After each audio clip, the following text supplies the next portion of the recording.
on the 21st of Tammuz, it's going to mark the Hilula of a famous French-based rabbi. His name was Rabbi Emmanual Shoshana.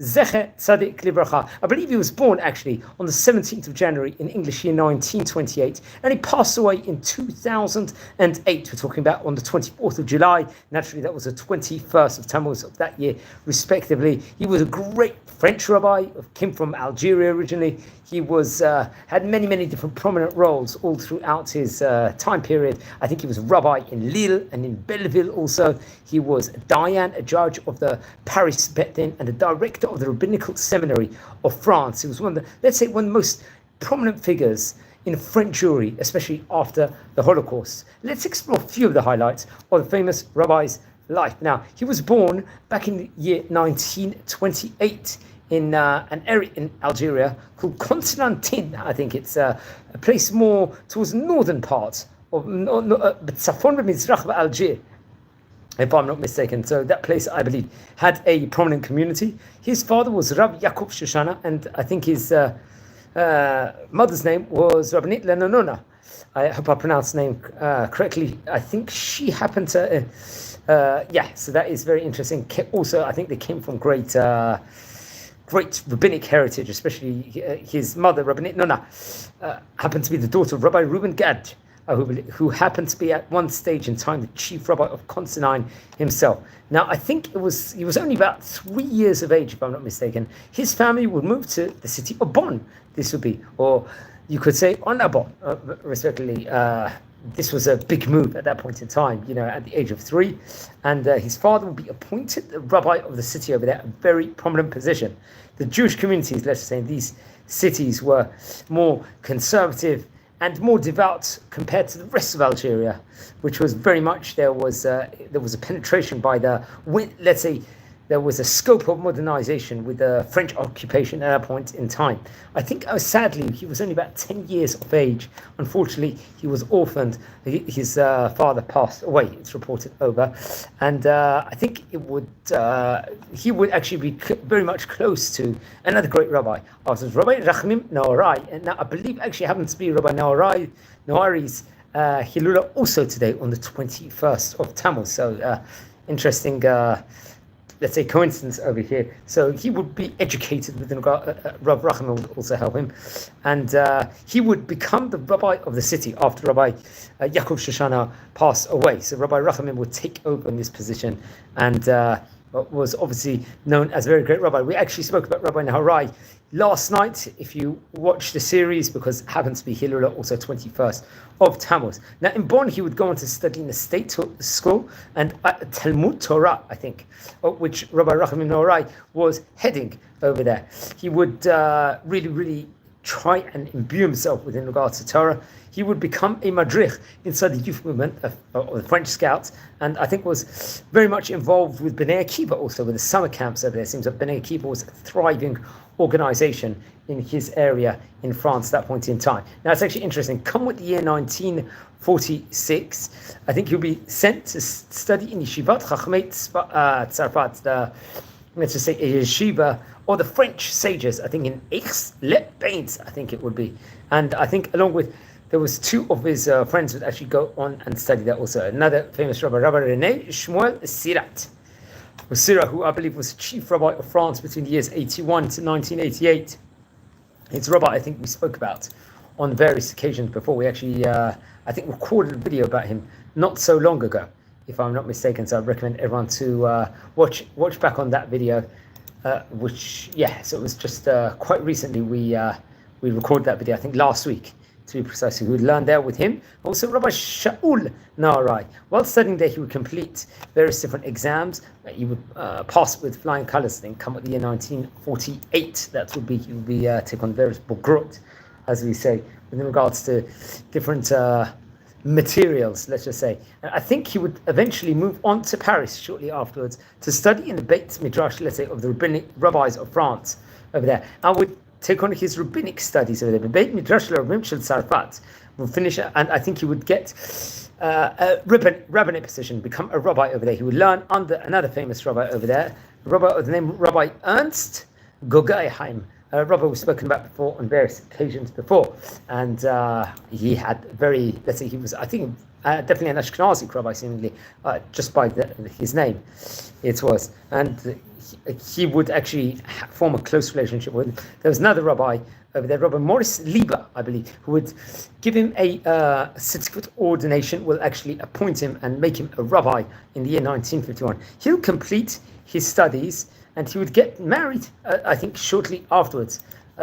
What's interesting enough, I believe his wife's name would be Marcel Monat Rabbanit Mazal Tov, also you could say. She happened to be the daughter of Rab Rachamim Norai. So very interesting. His father-in-law will become his rabbi, let's just say, will become his father-in-law over there, which is very, very interesting. And as we said before, they would share the same date of the Hilula, which is another interesting tidbit that could say coincidence or not, or it might be. So he would be appointed the rabbi of the city of Lille, and he would perform military service, reported over, for the French armies and the armored corps over there.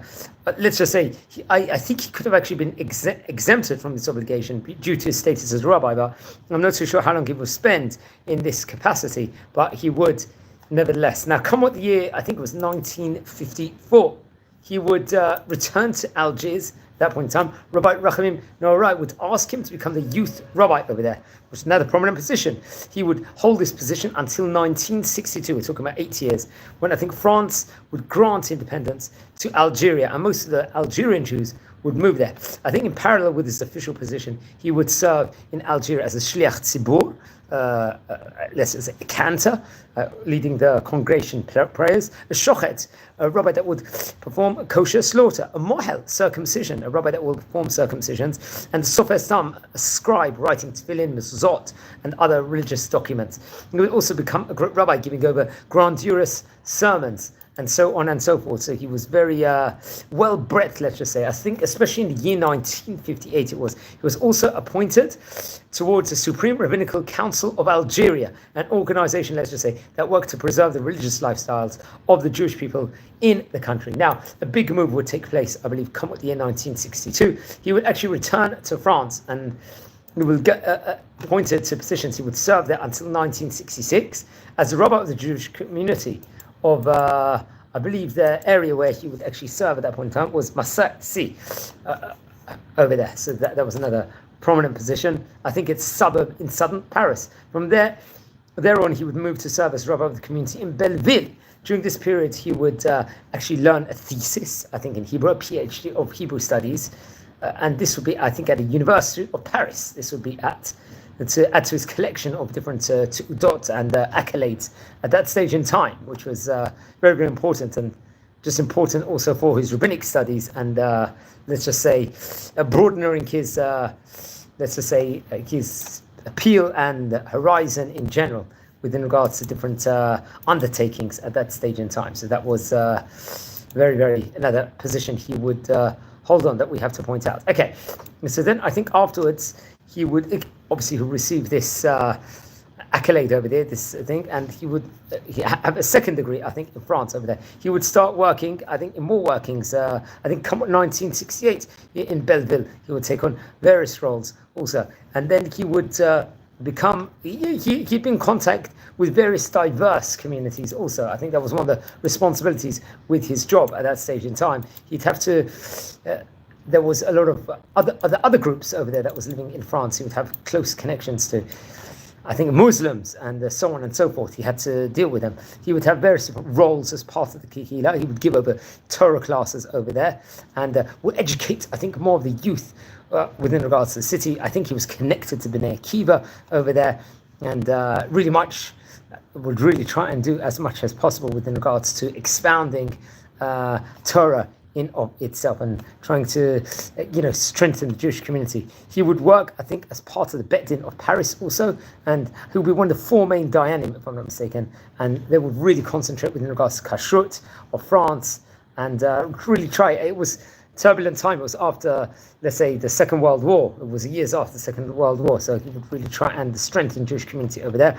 I think he was the head of Jewish court, if I'm not mistaken, he was part of the Jewish court of Rabbi Rachim Noarai, his father-in-law, respectively.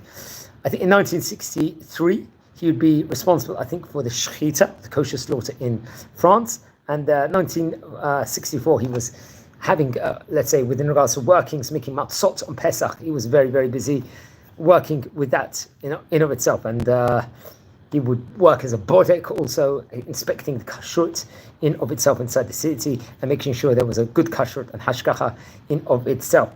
And various other works, building mikvaot in France, for example, ritual pure baths, and so on and so forth. He was doing like huge amounts, let's just say, in of itself. Now, he would have various other positions taken on, including a position in Beit Midrash Rabbanim, over there.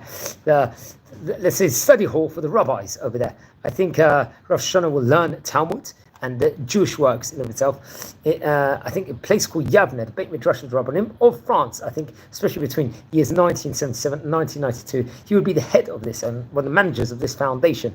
For these 15 years, he would be working as a rabbi, I believe, of Kehila also, in Vaclin Road, if I'm not mistaken, and really much, I think this was a neighborhood of the Beit Midrash Rabbanim, who would continue doing various different works in the Beit Din of Paris. He would be the deputy head of Jewish court over that, Sagan Beit Din, as they say, and will become a mashkiach within regards to kashrut, especially dealing with the wines of France in itself. He was part of the וחבר Moatzot Rabbanim Ha'elyona over there, and would become, let's say, head rabbi of France in itself. He would make various different decision makings at that point in time in France. He would also work as be responsible as a rabbi of the Beit Cholim of Fayetia Salpatria. I hope I pronounced this right. I think this was in Paris, and the rabbi of Ha'akol Politikanik, if I'm not mistaken, in Paris. This was another important position, let's just say. He would make decisions on various different important things with regards to the rabbinate in France. I think especially in the year 1983, he would take on even more positions in the dynamic roles of for the Jewish community of France. He was part of a national committee of France, dealing with various different important items or important factions that was affecting the country as a whole in of itself, like various different with regards to kindness organizations, chesed organizations, and would really, let's say, have close many of the important dignitaries. I think in 1981 he would become like a minister, or let's just say be appointed to become one of the rabbis of France. Respectively, it was a, let's say, a position he would take on for many years, and that has to be pointed out also. He was close with other rabbis and corresponded with other rabbis, especially from Israel, including Rabbi Mordechai Eliyahu and Rabbi Ovadia Yosef. And he would work, I think, in translating various different works into French, many different, I think, Hebrew works that had been respectively. And it's interesting, so that's interesting. Now, I think come with the year 1992, he would decide, Rosh Hashanah, to leave his positions in France and make Aliyah to Eretz Israel. Now, for 10 years, he would come about and take on various different positions. I think he would live in the Ramot neighborhood in Jerusalem. And I think come out 2002, he would continue, I think, from the, let's say, the Ramot neighborhood. He would move on to the Kiryat Moshe neighborhood. And I think he'd be busy with Torah activities while he was in Eretz Israel. He passed away on the 21st of Tammuz in the year 2008 and was buried in Har HaMenuchot. He, I believe, had 7 sons, if I'm not mistaken. And I think one of his, or 7 children, I'm not too sure, actually, to be honest, but it was at least 7. I think sadly his daughter passed away a few weeks after she was born.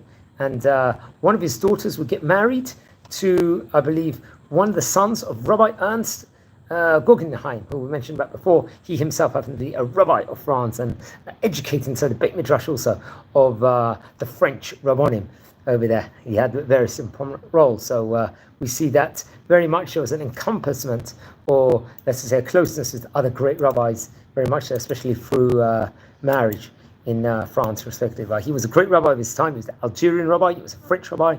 He had a Knight of the Legion of Honor. He was awarded with in France also, which we have to point out.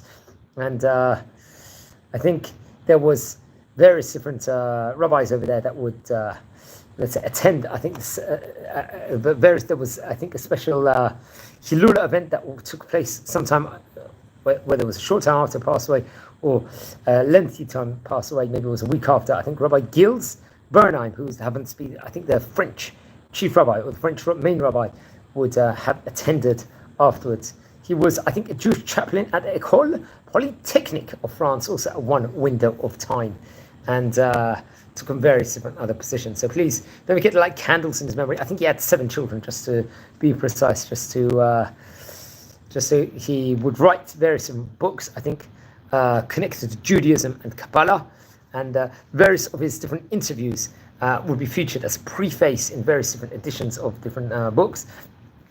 I think there was also a book of the Cohen, let's just say, that was came about. But there's much featured on him within regards to that you can find online. I'm sure there's a lot of books online. Our friends, we're a community here.